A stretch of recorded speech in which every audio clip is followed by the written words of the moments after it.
First of all, I just want to take a second to say thank you for clicking on the video. There's literally a bajillion videos of this video game on YouTube, TikTok, Instagram, Facebook, and Twitter, now known as X. You chose to click my little video with my little following. I really appreciate that, truly.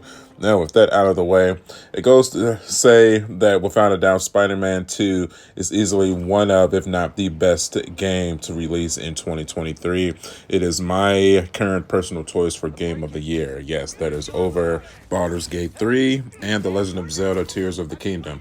And of course, if you've been following my channel for any extended amount of time, you know that I am a mega Nintendo The Legend of Zelda fanboy for sure. So me picking Spider-Man over that definitely says a lot, especially when it comes to video games, truly. So why did I love this title so much? I just recently platinumed it. Took me about 50 hours on the spectacular difficulty level to platinum the experience. I enjoyed every second of it. Didn't get repetitive at all. It was not a moment during this entire experience, from the entire story, from the main story to the side missions, where I was not having the time of my life. It was extremely addictive. I've always been interested in the character Spider-Man. He's always been my favorite comic book character. I know I'm going to sound a little bit biased. I'm going to try to keep my video game instincts intact when I talk about this game, but definitely it goes without saying that Spider-Man has always been one of my favorite characters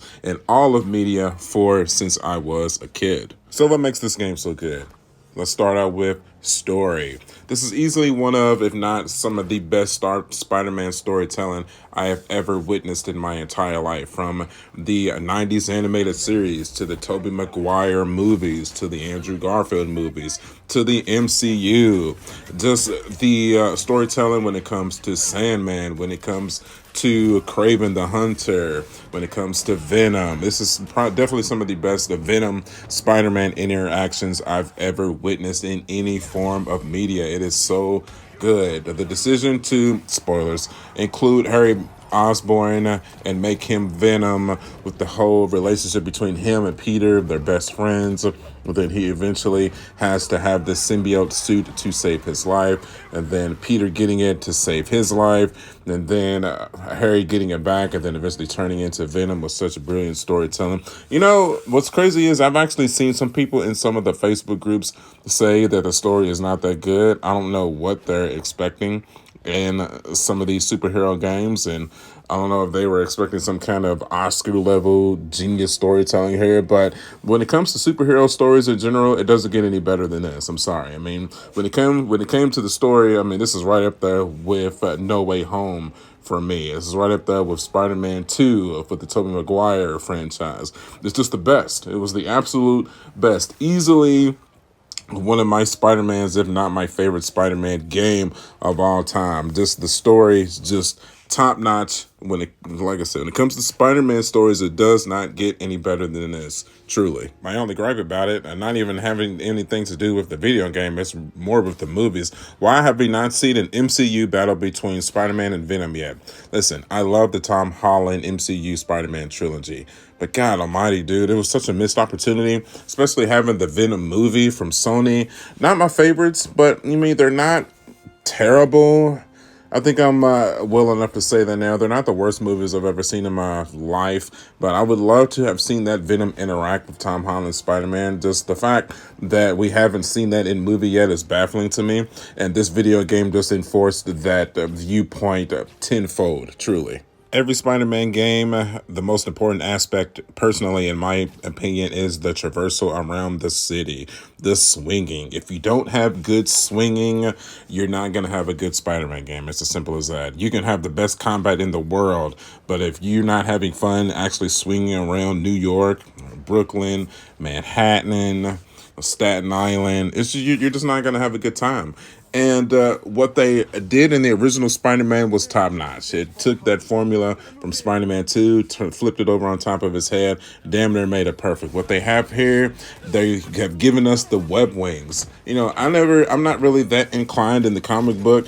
I saw the web wings in Spider-Man Far From Home. It was super cool. So seeing them make a return in Spider-Man 2, being able to fly like Superman, in around New York City was just a dream come true for me. I feel like I utilized the web wings just as much as I used the swinging with the webs around the city. It was so much fun, so fast, so fluid, just second nature. You know, once they introduced it in the story, it was just became second nature. The switches between the webs and the web wings, so much fun. There's as absolutely a standard in every Spider-Man game in the future from this point forward. You gotta have the web wings, truly. The combat, let's talk about that. Boss battles from Sandman to Kraven to Venom himself. Oh, dude, just the cinematic spectacle, taking on these iconic storybook villains that we've known for 30, 40, 50 plus years. This is what we live for. This is why we buy these video games, for these types of battles. The story literally introduces you into the game with a battle with Sandman. Not just Sandman, a monstrous mountain-sized, tall, skyscraper-sized Sandman. Oh my God. Listen, when it comes to the start of video games, I'm reminded of the start of Uncharted 2. When he's falling off the train, you got to climb up that thing. You're bleeding out. Yeah, this is right up that alley right there, man. Or the beginning of God of War Ragnarok, where you got to fight Thor. Hey, it's right there. Pulls you right in. I don't know, man. It immediately shows you like, hey, listen, you're not playing a normal game here. You're playing a freaking, this is the real deal. This is the real deal, brother. Got your seatbelts on. We're not fucking playing around. It's so good, man. When it comes to the updated, we have Peter and the spider arms, the metal arms. So much fun. You also obviously get the symbiote suit with its upgraded powers. You get Miles Morales and his electrical venom powers. So much fun, all upgraded from the previous title. You gotta love it. It's so much fun, man. It takes some skill to get used to, but if you played the original, if you played Miles Morales, you know exactly what you're getting into here. You dodge, you counter, you punch them into the air, you take them out. Stay out of danger, you'll be just fine. Music, absolutely stellar. I love how, as you're playing with Peter, it gives like that typical, Spider-Man superhero-esque music as they're swinging around the city. But when you switch to Miles, it gives that more urban, kind of hip-hop style, kind of cool, stylish jazz music infused with the superhero music as you're swinging through the city. Props, Insomniac. Oh, I don't know who made that decision to go with that, but brilliant. I love it. Keep doing that. You're doing good. That boy good. That boy good. Don't stop doing stuff like that. It's really good. Pacing, let's talk about that. So how I played through this experience, of course, we all started out with the story mission, but as the side missions and the collectible missions unlocked, I stopped at the main mission completely and branched over and did the side missions and the collectible missions as they unlocked.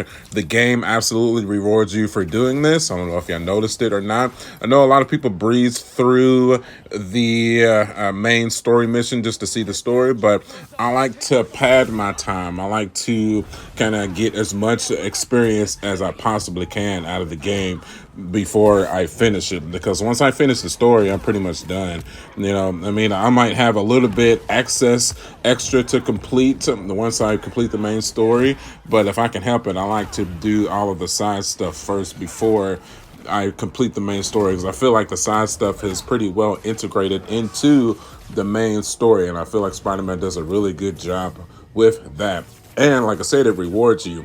Some of these boss battles are incredibly difficult, but I think because I did a lot of the side stuff and upgraded my Spider-Man before I went and did some of these boss battles, it really didn't seem all that much difficult to me. Don't get me wrong, on some of the boss battles, especially the Kraven and the Venom, my butt cheeks were tight, my palms were sweating, but I didn't die throughout the duration of my experience. I died a couple of random times during the crime stops or whatever when I was a little bit weaker, but once I upgraded my Spider-Man to max, and I unlocked all of the suit abilities and whatnot. I felt like a complete badass, and I feel like that's how you're supposed to feel like when you're going deep into the main story to complete the actual story. I think that's how the game is supposed to be played, and I think that's how the developers designed it. You can play however you want to play it, but my own personal opinion, I think you get the most out of your experience when you do the side missions and the collectibles right in the smack dab middle of the main story, and they do a really good job of integrating that, especially with the dialogue.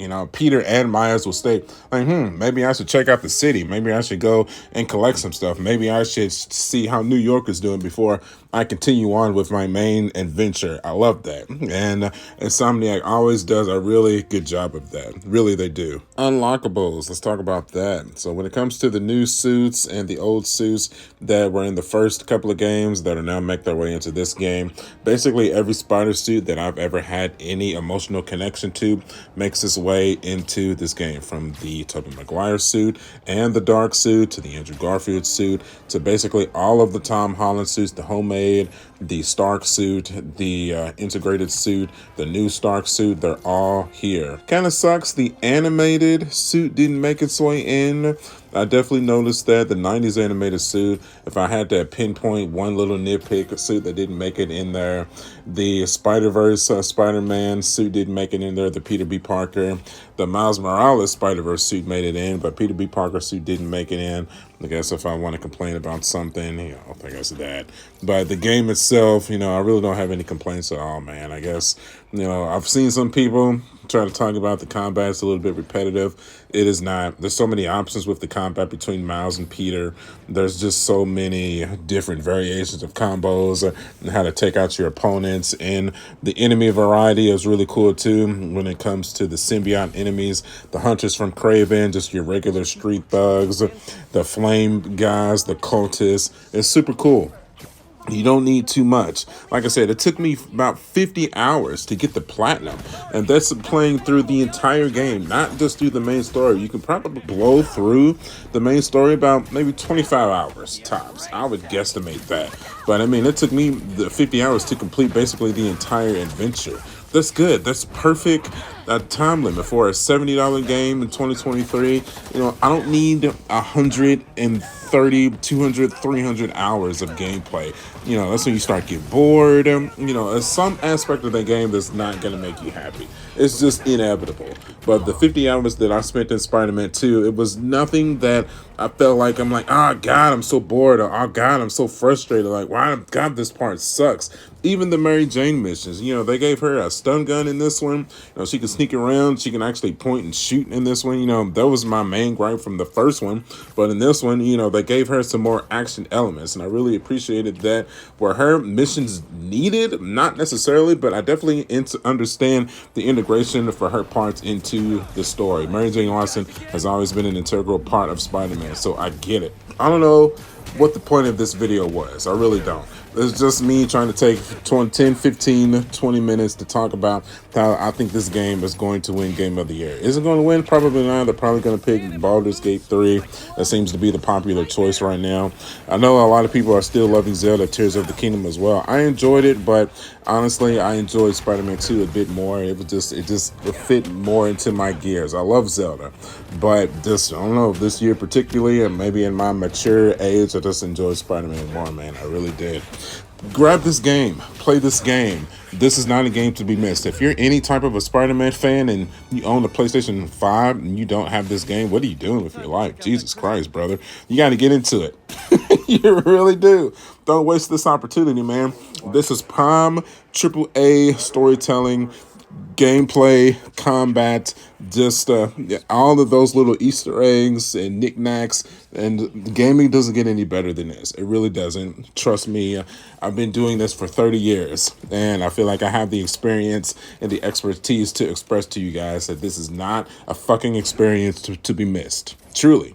Okay, if you made it all the way through the video, I really do appreciate it. You can follow me at youtube.com/MarkJake79. I am also on Facebook, Instagram, and TikTok. I don't do a lot of video game stuff on the channel, but when I come across something super spectacular like this, I definitely feel the need to turn on the camera and talk about it, and Spider-Man 2 definitely did that for me. It gave me an immense level of happiness and joy, and I just wanted to spread that across to you guys, and hopefully, I have done that today. All right, as always, love you guys, and I will see you guys on the next one. Catch you all later. Bye. Avengers, assemble.